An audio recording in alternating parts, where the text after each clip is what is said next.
Hello, I'm MacKay with the Rogue Mermaids and the ever-growing Northwest Mermaid Pod. And I'm here today to show you how to make some mermaid swimwear, like this swimmable mermaid tail here. The supplies you're going to need today are material, and I recommend Lycra spandex, which you can find in the activewear department of your local fabric store, or swim material.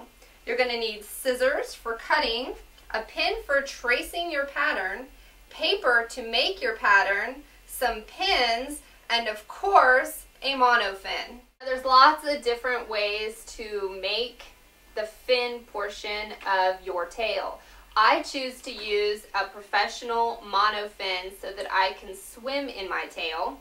And this is how the monofin will come when you purchase it, and I recommend just Googling monofin and purchasing one from online, or you can also look at my good friend Thome Shouse, the tail man. He sells them also.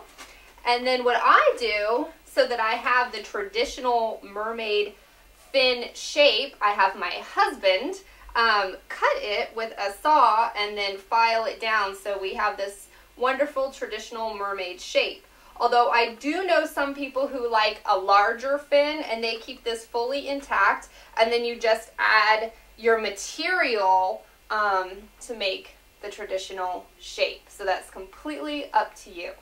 The thing you need is your pen and a large piece of paper and your fin to trace a pattern so you have the appropriate pattern for your size. So I've already traced the lines out here, but what you're going to want to do is lay out your paper, put your monofin in the approximate spot where your feet are going to go. You'll sit on your paper, put your feet in the monofin, and lay back. And it's best if you have a partner who can trace your hips, legs, and monofin. And then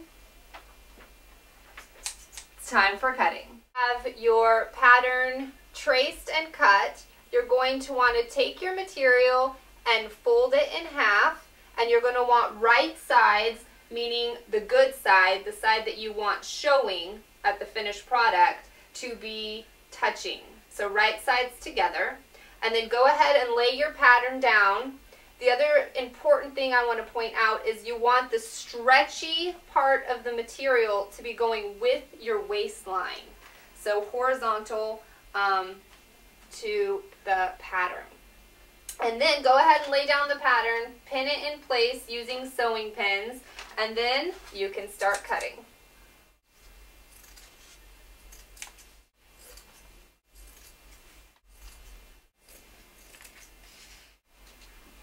Then you have it all cut out. You're going to want to remove the sewing pins.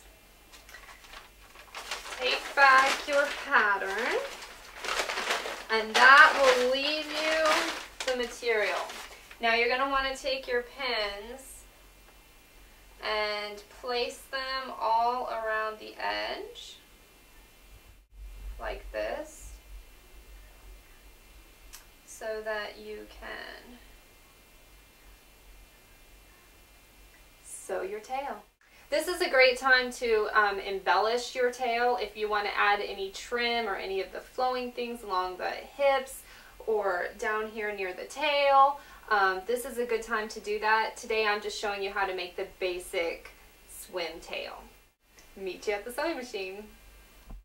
Once at the sewing machine, I just use a simple stitch and I go around twice. I know some people use a zigzag stitch. The simple stitch seems to work great for me, so that's what I use. And I remove the pins as I go because my sewing machine doesn't like pins.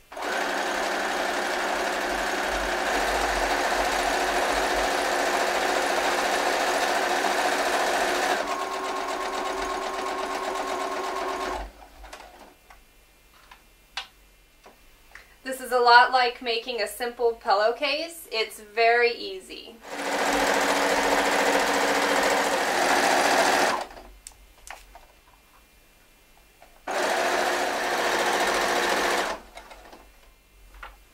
Now this is where it gets really exciting because you are more than halfway done with your tail and ready to put the monofin in it and take it to the pool. When it comes to finishing the top edge of your tail, there are many ways to do it. You can add elastic, or you can turn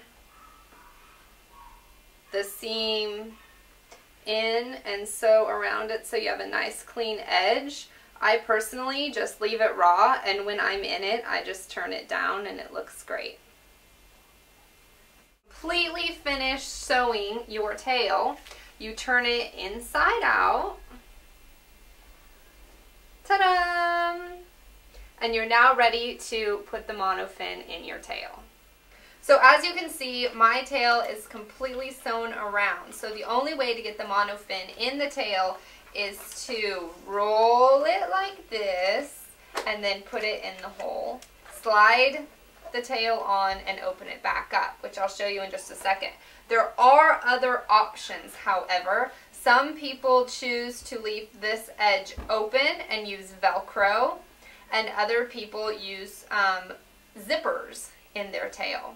So the tail can be as unique and wonderful as you are. This is just how we have chosen to do it. So it's best if you roll it down. I tell people it's a lot like putting on and off nylons. So you want to roll it down to the base here, and if you have a friend, it's much easier also to do this. But you roll up the edges like so.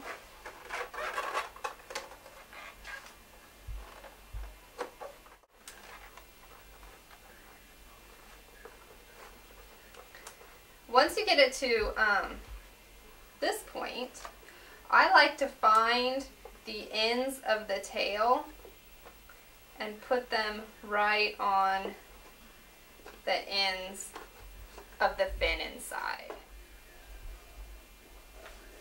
And then with just a little more adjusting, your tail is in. And you may want to make like a little sleeve or sock for your tail so that it doesn't rub, so the plastic doesn't rub on your pretty new tail. But there you go, it's that easy. Now this is just one way to make a swimmable mermaid tail. There are many, many, many other ways and options to do it. And there's lots of wonderful mermaids out there selling really great products to help you. And there are professional tails that you can purchase. All you can find online. But I hope this helps you today in getting you in the water and making your mermaid dreams a reality. Thank you. Have a nice day. New tail is ready for the water.